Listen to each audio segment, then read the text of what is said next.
Bu Lucy. Iya, Nanti barangkali ada yang mau ditambahkan mungkin nih. saya sedikit menambahkan saja Bu Lea, Ya. Bu Lucy. Jadi Mm-mm. yang GERD sama asma tentu beda gitu ya. Yang tadi kita sudah mendengarkan dari depan juga bagaimana asma. Yang pertama mengi gitu ya, ada menginya juga. Terus ada faktor apa keturunan riwayat pernah asma gitu ya.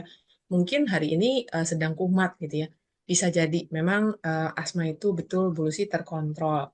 Kemudian kalau tidak terkontrol ada faktor pencetus yang lain mungkin dia akan kumat gitu ya. Kadang-kadang sesak sedikit itu memang sering terjadi juga. Kemudian yang namanya GERD, kadang-kadang kita harus menegakkan dulu ini tuh apakah sakit mah. Biasanya kan kita akan masuk dengan terapi-terapi GERD. Apakah membaik dengan pemberian PPI gitu ya? Apakah obat-obatan itu juga cukup membantu? Kalau itu membaik, oh mungkin ini GERD. Tidak ada mengi, atau ada mengi. Kalau ada mengi, oh mungkin ke asma. Bisa jadi. Coba yang bisa menegakkan diagnosis itu biasanya juga dengan alat-alat gitu ya. Ada yang namanya peak flow meter. Jadi kita itu menghembuskan ke alat itu tadi apa namanya VEF itu pada manusia normal harusnya lebih dari 80%.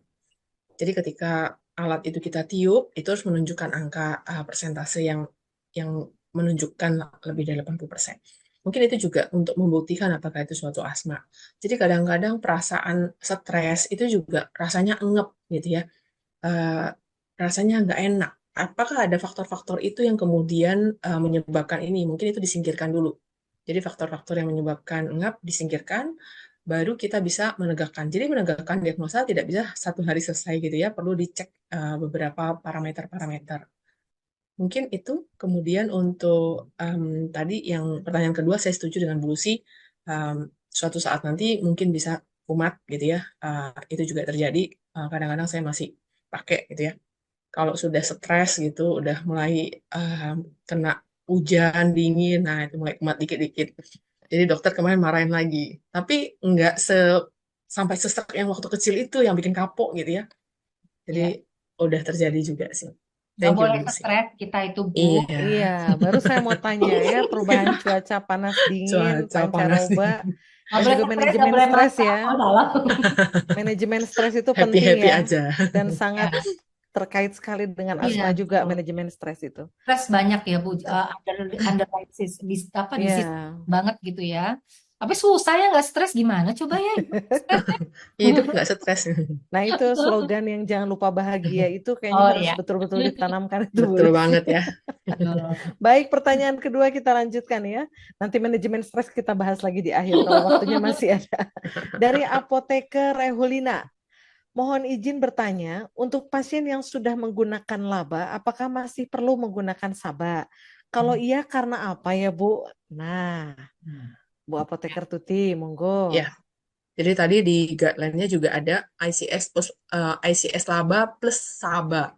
Ketika terapi itu tidak cukup gitu ya, laba itu kan long acting. Pada pasien-pasien yang terkontrol, kita cukup dengan ICS laba itu yang kita harus gunakan setiap hari. Tetapi ketika muncul serangan, kita butuh tambahan, di guideline memang dituliskan demikian gitu ya. Jadi boleh tambah. Terus yang kedua, kalau sampai masih berat juga tambah lama, long acting muscarinic agonis. Jadi tambah lagi gitu. Memang penata laksanaan asma berat itu butuh cukup banyak obat. Makanya faktor resikonya itu kemudian kita harus segera identifikasi agar tidak jatuh ke asma berat. Mungkin itu, Iya, Bu. baik. Tadi Bu juga Lucy memang mungkin sudah tambahkan. dijelaskan ya di materi dengan lengkap ya. Nah, ini untuk Bu Lucy ini dari Apoteker Azima. Bagaimana Bu, pasien yang menderita penyakit asma bisa sembuh total hanya dengan dianjurkan untuk menghindari penyebab terjadinya asma. Mungkin nggak bisa seperti itu, Bu? Hmm, sebenarnya pencetus asma itu menjadi pencetus gitu ya, Bu. Tetapi kalau kita sampaikan bahwa seseorang asma itu kan satu ada genetik gitu ya, Bu. Yang kedua juga memang ada kelainan dalam obstruksi saluran pernafasannya. Memang selama tidak ada pencetus, mungkin asmanya tidak tidak apa ya, tidak terpicu gitu ya. Tetapi menghindari alergen atau menghindari paparan pemicu saja tidak berarti bisa menyembuhkan atau mengontrol asmanya dengan baik. Tapi saya yakin kalau orang asma itu menghindar, pasti udah cari tuh obatnya apa Iya. yang dulu tuh ya, Bu. Kayak kita ngelihat pacar gitu ya, Bu ya, ngeliat itu udah leganya minta ampun. Jadi secara tata laksana secara apa istilahnya kepada pasien, yang satu adalah mengatasi keluhannya untuk meningkatkan kualitas hidup.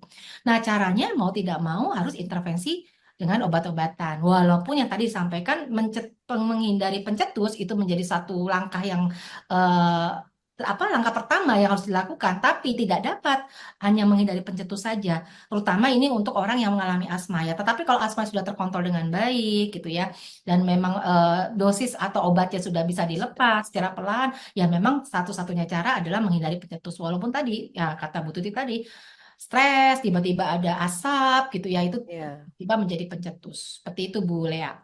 Nah, Bu Lucy ini sekalian aja, karena Ya. memang nih ada yang bertanya, bagaimana sih cara edukasinya langsung diperagakan, boleh nggak? Oh Cara ya, edukasi kepada pasien asma nah yang ya, diberikan oke. informasi, dilengkapi dengan informasi penggunaan alat. Karena ini ada yang bertanya ini, Bu Ya, Lucy, oh, itu dari bagus. apoteker Nelly. Apa Bisa nih? dijelaskan, diperagakan dong, Bu, sekali saja, Bu, katanya. Oh iya Cara bagus banget nih. menggunakannya. Sebenarnya ini yang kemarin kita kepengen ya Bu Lea ya, gimana workshop caranya ya. Oke, saya Iya. kebetulan saya bawa dan memang saya selalu bawa setiap saya edukasi gitu ya. Bu Tuti main karena masih kecil udah nggak ada alat gini ya Bu Tuti ya. Mm-mm. Karena saya Obat ya oral. ini bentar Ya. ya, izin saya mematikan virtual background dulu supaya teman-teman tahu saya berada di mana. Salah deh. Supaya bisa tidak terlalu tuh kan ya hilang ya. Sebentar ya. Izin ya. Udah sudah belum ya? Belum, Belum? belum. Oh, kok Belum. bisa? Ini dia. Uh, nah, oke. Di sebelah saya kalender gambarnya kucing juga gitu ya. Udah tahu? Memang agak Asma. itulah teman-teman kalau misalnya kita ngasih tahu pasien ya hindari faktor pemicu. Saya termasuk salah satu faktor pemicunya adalah kucing gitu ya. Tapi cinta banget sama kucing, sama semua ruangan saya ada gambar kucingnya. Tapi saya tahu batasan bagaimana bermain dengan kucing. Oke, jadi teman-teman ini salah satu yang ada dua ya. Ini saya satu saya tunjukin ini dulu nih. Ini ada yang namanya ukuran ya. Jadi kalau teman-teman lihat pasiennya suka diajarin nih, oh ini tinggal berapa nih supaya nanti jangan sampai kehabisan. Tadi Bu Tuti udah kasih pesan, jangan sampai pasien terapinya berhenti karena apoteker tidak menyediakan obat atau obatnya kosong ya Bu Tuti ya, ikut menanggung akibat dari kegagalan terapi atau pasien jadi terhambat. Cara cara menggunakannya begini. Tadi teman-teman udah tahu ya cara bukanya ya. Pastikan bentuk megangnya seperti ini.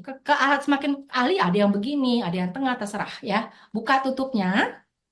Jadi jangan lupa tahapannya buka tutupnya, terus kocok 4 sampai 5 kali ya. Kenapa dicocok? Karena ini biar terlalu dengan baik dosisnya. Setelah cocok, kemudian hembuskan nafasnya. Hembuskan lewat mulut. Setelah dihembuskan, kemudian tengokkan masih dalam keadaan kosong ya. Jangan satu tarik nafas lagi, nanti habis lagi nafasnya buat narik gitu ya. Setelah itu masukkan ke dalam ini mulut di antara gigi, tapi nggak usah digigit. Tapi jangan lupa katupkan mulutnya supaya nggak keluar lagi gitu ya. Jadi taruh sini terus tutup. Oh, tapi jangan gigit ya. Nah, bersamaan dengan menarik nafas juga bersamaan dengan menekan. Jadi langsung 2 sampai 3 detik, nggak usah lama-lama. Pasien asma tuh nggak bisa nahan nafas lama-lama. Saya jadi ikutan, Bu. Jadi Jangan kan gitu ya, 2 sampai 3 detik. Lepaskan, lalu bernapas seperti biasa. Oke. Setelah itu baru lelap, bersih, dan tutup lagi. Dan jangan lupa berkumur. Ya, dan kalau misalnya ketemu pasien yang sudah terlalu terlatih pakai ini, nggak usah diajarin, suruh ngulangin lagi, Pak. Ayo kita ulangin. Barangkali ada hal yang mungkin bisa kita lihat dalam praktek sehari-hari Bapak. Nanti dia lihat deh. Kadang-kadang dia buka langsung dia sedot gitu ya. Dia nggak lupa nggak ngecok gitu ya. Kadang-kadang ada lagi kejadian kesalahan setelah dia. Ada nggak sih apoteker yang ngajarin nggak dibuka? Nah, itu juga bisa jadi loh ya, Bu Lea. Ya. Kalau nggak diajarin gimana cara pakainya kalau nggak dibuka gitu ya. Terus tadi saya menggarisbawahi yang sampaikan Bu Tuti, nggak semua pasien bisa, kalau apalagi pasien awal ya, nggak semua pasien tuh bisa menyedot sambil Iya. gitu ya. Nah, betul butuh bantuan spacer. Nah, itu bisa. Jadi ada waktu di mana kalau orang sulit antara aktuasi menekan ini dengan menyedot itu ada bantuan spacer gitu. Jadi gitu ya.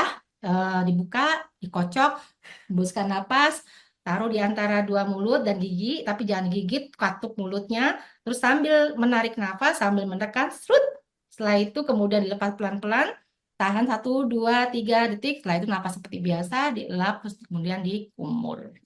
Gitu. Nah,